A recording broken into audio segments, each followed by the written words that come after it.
तुम्हाला बोलावंच लागेल। तुम्ही का आलात या घरात? आल्यापासून या घरात तुम्ही काय शोधताय? सगळी भांडी का उचकून काढली आहेत तुम्ही? आणि त्या फडताळात तुम्ही काय शोधत होता? आणि ही तुळस तुम्ही का उकरून काढली? बोला काकी, घरातल्या प्रत्येक माणसांनी तुमच्यावर विश्वास ठेवला आणि तुम्ही त्यांनाच अंधारात ठेवता का? द्या माझ्या प्रश्नांची उत्तरं। बोला काकी, आता तरी काहीतरी बोला।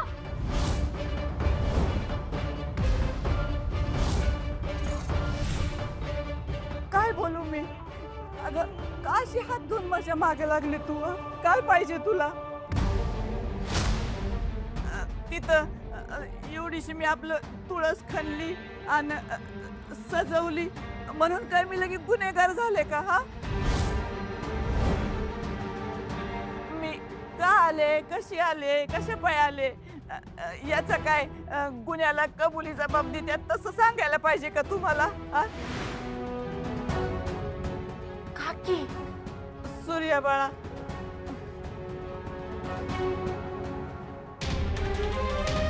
आता तुला कसं बोलून काय बोलू मला कळतच नाही बघ। आता मी जर काय तुला सांगितलं तर बस माझ्यामुळे तुमच्यात भांडणं होतील रे। पण आता ही सारखी मला बोला बोला म्हणते म्हणून तुला सांगायची वेळ आली बघ।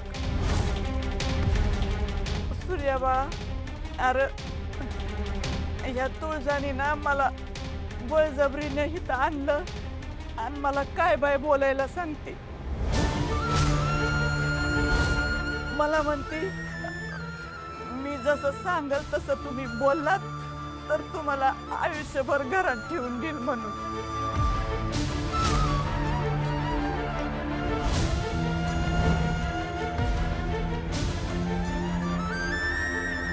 काकी,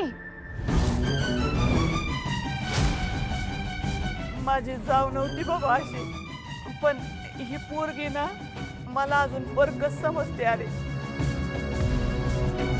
तिचं बी बरोबर आहे म्हणा। आता मी पिकलं पान, माझ्याच्याने काय घरात जास्त काम होत नाहीत ना, आणि अजून तुझ्यावर एका माणसाच्या खाण्यापिण्याचा बोजा नको असं तिला वाटत असेल ना। तुझं तुला किती वेळा सांगितलंय तुझ्या या संशय स्वभावाला ना आवर घाल म्हणून? तुझ्यामुळे मी आता माझ्या रक्ताची माणसं माझ्यापासून तोडू का?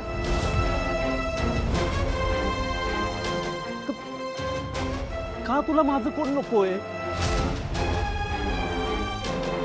दादा, असं नको बोलूस। वहिनी अशी नाहीये। अम्मा, काकी अशी आहे का? दादा, दादा तुला पण माहितीये वहिनी कधीच खोटं नाही बोलणार। म्हणजे काकी खोटं बोलते असं म्हणायचंय का तुम्हाला? अगं काय बोल? तुझा आजवर तू डॅडींवर किती वेळा संशय घेतलायस ग? स्वतः पण तोंडावर पडलीस आणि मला पण मान खाली घालायला लावलीस। तो तुला कळत कसं नाही? अशानं ना जवळची माणसं दुखावली जातात। तुला या घरात सुख बघवत नाही का? सूर्या,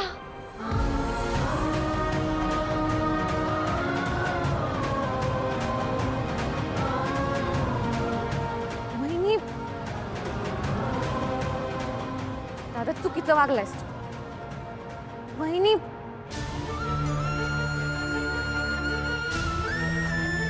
काकी,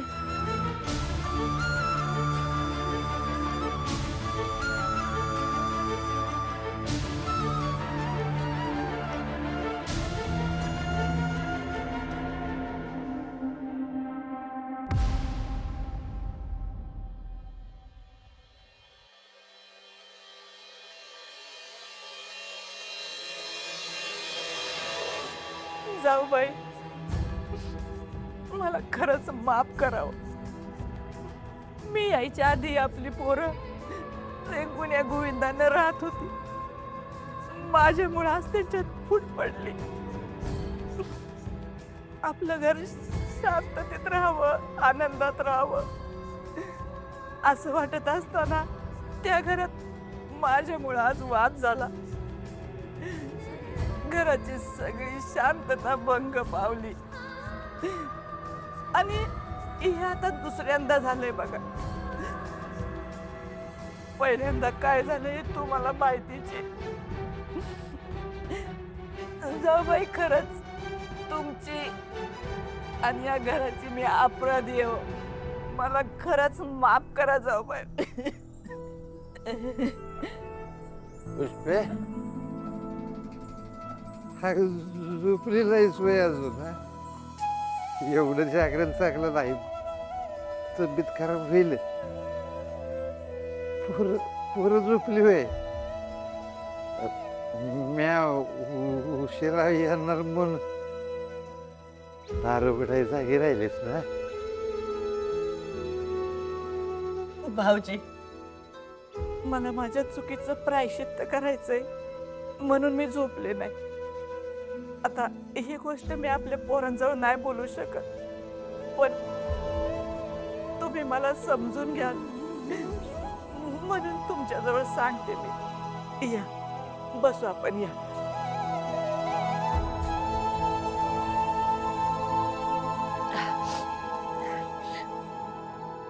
भाऊजी, मला एक कबुली जबाब द्यायचा आहे. बऱ्याच वर्षापूर्वी माझ्या हातून एक चूक झाली, ज्याच्यामुळं आपला परिवार तुटला हो. आणि नुसतं तुटलाच नाही तर आपल्या परिवारावर मोठं संकट आलं. पण मी तरी काय करणार सांगा. मी जर हे केलं नसतं ना तर त्या जालिंदर राक्षसानं दुसरं काहीतरी केलं असतं बघा. म्हणून हो,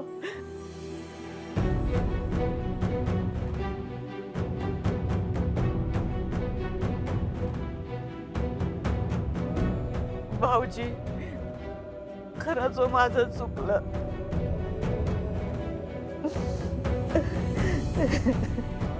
माफ करा.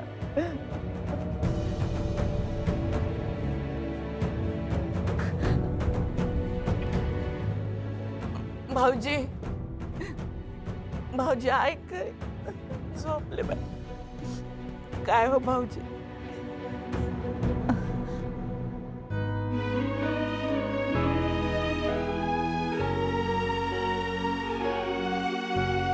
देवा, तुझ्यापासून काय लपलंय रे? तुला माहितीये माझी काय चूक नाही. आता तूच मला ह्या धर्म संकटातून वाचव. तूच वाचव.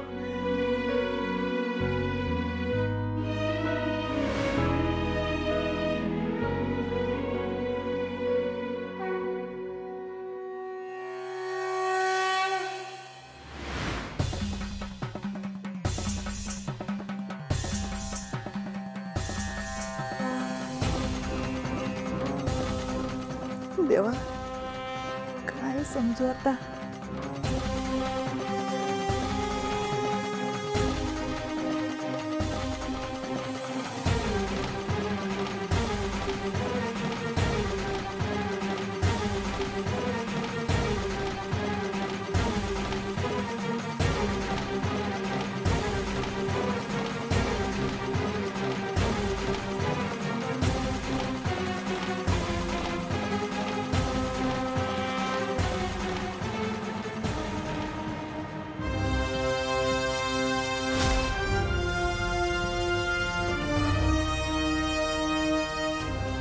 मुळापासून होते सुरुवात, मुळापाशीच होतो अंत.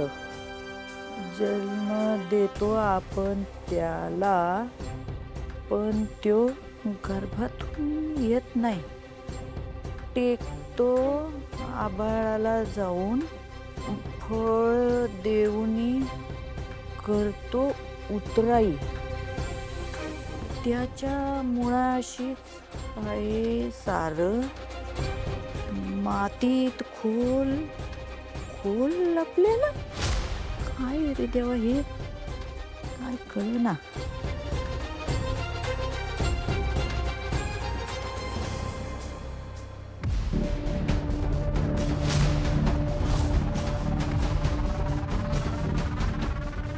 मला सांग, घरातली अशी कुठली जागा आहे की ती तुझ्या आईला लय आवडायची? 2 जागेवर सारखी असायची, एक म्हणजे स्वयंपाकघर आणि दुसरी म्हणजे तुळस.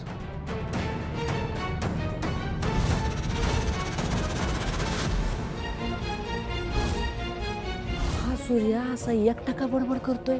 तो त्या झाडाला आई समजतो. त्या झाडाशी त्याच्या आईच्या खूप साऱ्या आठवणी जोडल्या गेल्या, म्हणून ती जागा त्याच्यासाठी खूप खास आहे. म्हणजे त्या झाडाच्या खोडाजवळ कुरलंय.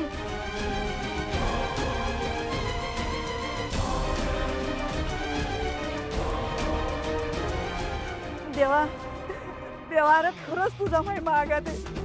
भक्तांनी मनापासून तुला हाक दिली आणि तू भक्तासाठी धावून आला नाही असं कधीच होणार नाही.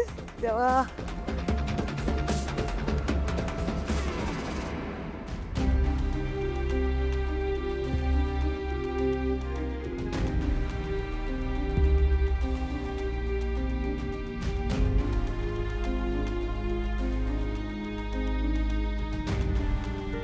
जाऊ बाई. हो, लिंगोबा तुमच्या छायेखाली ठेवला हे लय बरं झालं बघा. पण कुठं बघू मी आता?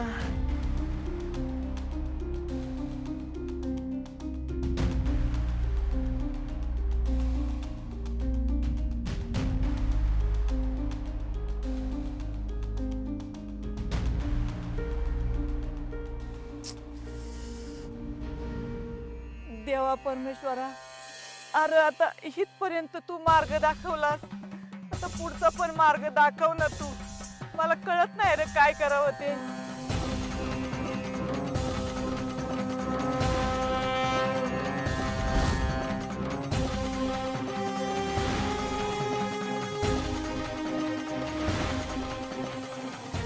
परमेश्वरा, खरंच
सापडला, लिंगोबा सापडला, लिंगोबा सापडला.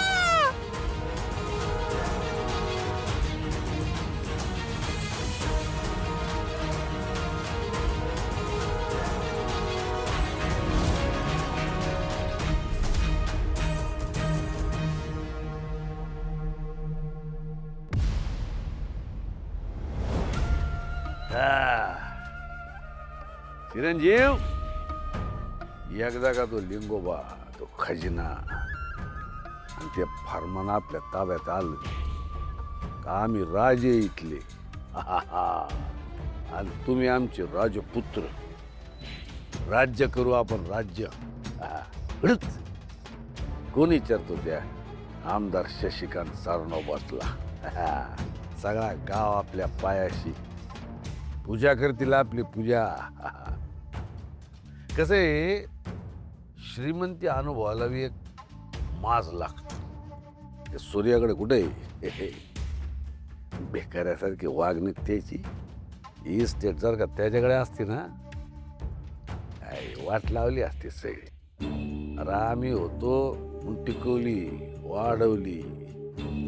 खर तर हे लिंगोबा, खजिना आणि इस्टेट याचे मालक व्हायचे आपलीच लायकी आहे फक्त. एकदम बरोबर बोलताय डॅडी तुम्ही. तुम्हाला सांगतो, आता हे सगळं जेव्हा खऱ्या अर्थाने आपलं होणार तेव्हा डबल मजा येणार. जे व्हायला नाही पाहिजे तेच होतंय. ए आता मी जी बातमी सांगणार आहे ना, ती बातमी ऐकून तुमची दारू पार उतरल. अरे कधीतरी चांगली बातमी आण रे छत्र्या. ना मनाला गळा भरतील. सांग लवकर काय सांगायचंय ते. हे बघा डॅडी,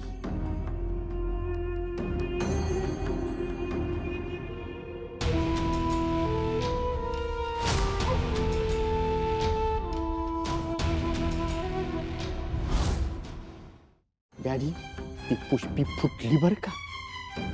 तिनं तुझ्याला काहीतरी सांगितलंय आणि नक्कीच हे घरभर केलं असणार. हा, काय सांगतोय?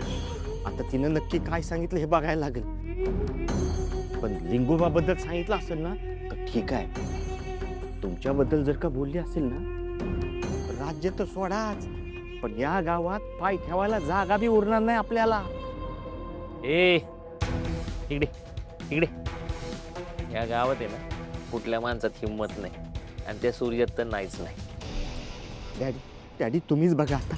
अहो मारून मारून माझं गाल फार लाल करून टाकलं, पण माझं ऐकलं नाही.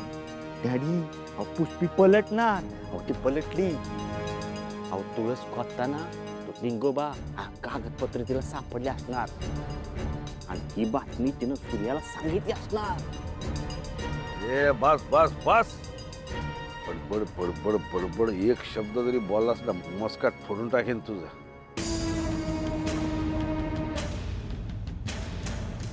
हॅलो, सांगतो ते करायचं.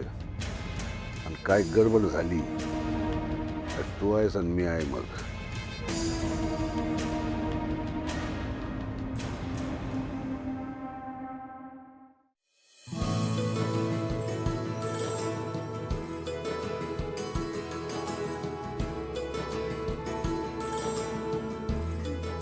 सापडला, लिंगोबा सापडला. आता देवळाच्या खाली खजिना पण सापडणार. माझ्या सूर्याच्या जमिनीचे कागद पण सापडणार. माझा सूर्य आता रामासारखं राज्य करणार. माझ्या सोन्यासारख्या पोरींच्या आयुष्याचं सोनं होणार. खरंच सूर्याची काळजी आता मिटून जाणार. त्याचा बी संसार सुखाचा होणार. सगळं सगळं चांगलं होणार. देवा तुझे किती आभार मानू मी, किती आभार मानू. पण हा त्या जालिंदर राक्षसाच्या हाती ही चावी नाही लागली पाहिजे. त्याला तरी कुठं माहितीये लिंगोबा कसा दिसतोय ते. आता मी खोटी चावी बनवते अशीच आणि माझ्या नवऱ्याला सोडून आणते. मग सूर्याला हे सगळं सांगते. मग माझा सूर्य त्या नराधमाचा बरोबर बंदोबस्त करेल. जालिंदर, आता तुझा अंत जवळ आलाय. मला म्हणतो काय, पुष्पा तू आहे तर फायर मी आहे म्हणून. अरे हड, पुष्पा बी मीच आहे आणि फायर बी मीच आहे.